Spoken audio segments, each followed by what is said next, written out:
হৈ বিধায়ক হৈছোঁ, কেইবাবাৰো ইয়াৰ পৰা জিকি পেলাই মন্ত্ৰী হৈছোঁ। এখন পঞ্চায়তত মিটিঙত এনেকৈ হাজাৰ হাজাৰ মানুহ ওলাই অহা মই কেতিয়াও দেখা নাই। মিটিং হৈ আছে, এতিয়াও আপুনি দেখিছে, এতিয়াও হাজাৰ হাজাৰ মানুহ আহি আছে। মানুহে ৰখি আছে যে কোনদিনা 7 তাৰিখ আহে আৰু কোনদিনা আমি কংগ্ৰেছ পাৰ্টিক জিকাব পাৰোঁ। কাৰণ হিমন্ত বিশ্ব শৰ্মাৰ অত্যাচাৰত মানুহ থাকিব নোৱাৰা হৈছে।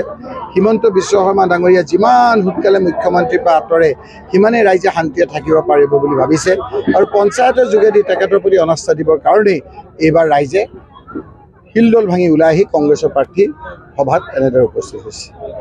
জোহানিয়া সামগ্ৰী 3টাকৈ কংগ্ৰেছৰ কাৰ্যালয় আমি শুনিছোঁ যে তাত আহি পেলাই উচতনিমূলক বক্তৃতা দিছে, আমাৰ চৰকাৰ আমি ভাঙিমেই।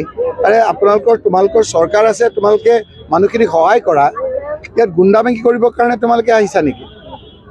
তোমালোকে কৈছিলা যে আমাৰ চৰকাৰ হোৱাৰ লগে লগে আমি মানুহখিনিক এনৰেগা দিম ভালকৈ, তোমালোকে কৈছিলা যে আমি লাখপতি বাইদেউ দিম, তোমালোকে কৈছিলা যে আমি অৰুণোদয় দিম, তোমালোকে কৈছিলা 15 লাখ টকা দিম প্ৰত্যেকৰ একাউণ্টত, তোমালোকে কৈছিলা যে আমি 2 কোটিকৈ চাকৰি দিম।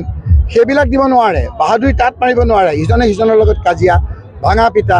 এই যে অফিচ ভাঙিছে, ৰাইজে তেওঁলোকক ভাঙিব 26ত, তাৰ আগতে পঞ্চায়তত তেওঁলোকক নাকচ কৰিব। পঞ্চায়ত নিৰ্বাচনৰ পিছত মুছলমানৰ জাতিৰ পৰিচয় দিব বুলি মুখ্যমন্ত্ৰী ঘোষণা কৰিছে। কি কৈছে?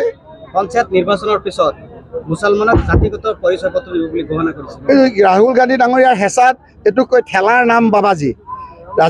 ৰাহুল গান্ধী ডাঙৰীয়া খোজকাঢ়ি কৈ পেলাই ৰাহুল গান্ধী ডাঙৰীয়াৰ হেঁচাত নৰেন্দ্ৰ মোদী ডাঙৰীয়াই বাধ্য হ'ল যে কোন জাতিৰ কিমান মানুহ আছে, কিমান মানুহক আপোনালোকে চাকৰি দিছে, কিমান মানুহক আপোনালোকে কৰ্মসংস্থাপন দিছে, তাৰ হিচাপটো দিয়ক।